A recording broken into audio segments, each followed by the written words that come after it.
face I can't forget, a trace of pleasure or regret, maybe my treasure or the price I have to pay. She may be the song that summer sings, maybe the chill that Peut-être que je fasse une nouvelle vidéo un jour. maybe 100 different things within the measure of a day. Bonjour à tous et bienvenue dans ce deuxième numéro de Cinéphile Facile, l'analyse critique de La Fille au soufflet. La dernière fois, on avait fait un petit bond dans le temps, si je me rappelle bien. Non, c'est bon, ta gueule. Merci. Alors de quoi dis donc qu'on va parler aujourd'hui? Gone Girl. Je frétille d'impatience parce qu'on va s'intéresser à Gone Girl, le petit nouveau de David Fincher, que je n'attendais pas du tout depuis qu'il a été annoncé. Et qui avait l'air, ma foi, très prometteur. Donc du coup, le mercredi 8 octobre, j'ai pris mes petites jambes avec mes petits bras. Oui, je sais, c'est pathétique. Et j'ai traîné ma vieille carcasse en ayant failli mourir plusieurs fois en changeant à Châtelet. Toi-même tu le sais. Mais je suis arrivée en vie à ma séance, et là... Alors, Gone Girl, petit 1, de quoi ça parle? Alors ça raconte l'histoire d'un couple de trentenaires totalement désabusés par leur mariage, Nick et Amy Dunn. Entre Première et les journaux du métro, je vous dis, j'ai tout chopé. Tout.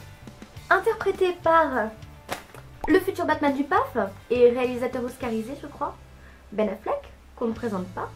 Et la délicieusement britannique et totalement flippante Rosamund Pike, aussi connue pour son rôle de James Bond Girl, ou son rôle dans The World's End.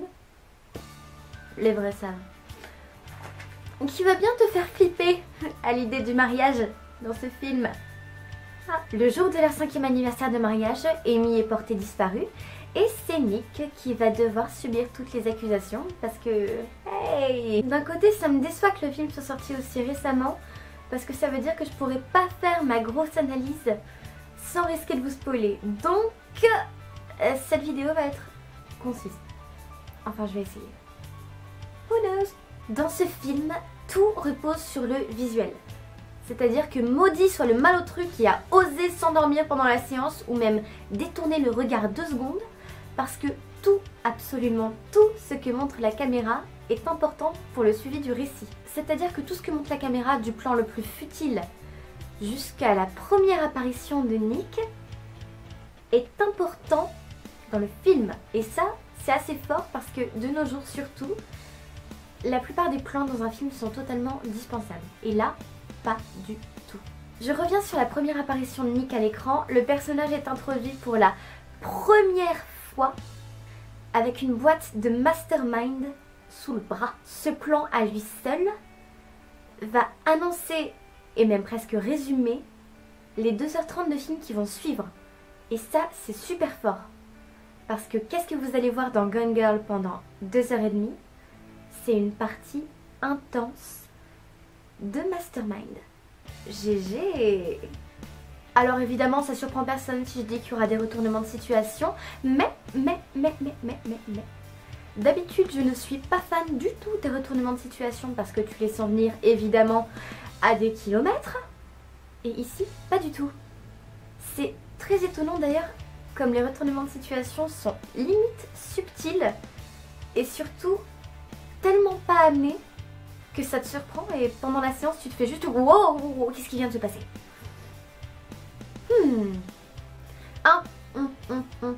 Tant que j'y suis, j'avais écrit quelques mots pour le site Avis du public et je vous ai pas encore parlé des thèmes qu'on peut dégager du film, alors bon bah tant que j'y suis, hop. Oui alors, je cite, et du coup je vais regarder à l'extérieur du cadre parce que c'est tellement plus drôle. Je fais des études en cinéma, je sais pas cadrer. Gone Girl est avant tout un film sur le couple, sur la dualité entre deux personnes pourtant si proches auparavant. Il dresse un portrait de ce qui se cache sous l'apparence d'un couple américain modèle de banlieue, pose la femme comme une plante venimeuse et dangereuse, et l'homme comme victime de sa propre sottise. Gone Girl nous montre l'image d'un couple dont le bonheur se désagrège petit à petit, celui d'un couple pourtant parfait aux yeux du monde extérieur mais qui subit le triste cours de la vie. Un flot de problèmes s'entassant les uns par-dessus les autres et faisant au final plier leur union sous son poids. La violence ne sera pas non plus laissée de côté, le couple Dunn va sombrer irrévocablement dans la noirceur. Le film parle donc de la disparition du couple et aussi des médias. Et j'ai été vachement surprise. Gone Girl nous renvoie non seulement aux apparences de couple idyllique d'Amy et Nick, mais aussi aux apparences suspectes de Nick qui agit avec grand malaise devant la justice et devant la presse, à l'image médiatique qu'une célébrité peut renvoyer, à l'apparence des choses qui ne sont pas ce qu'elles semblent être.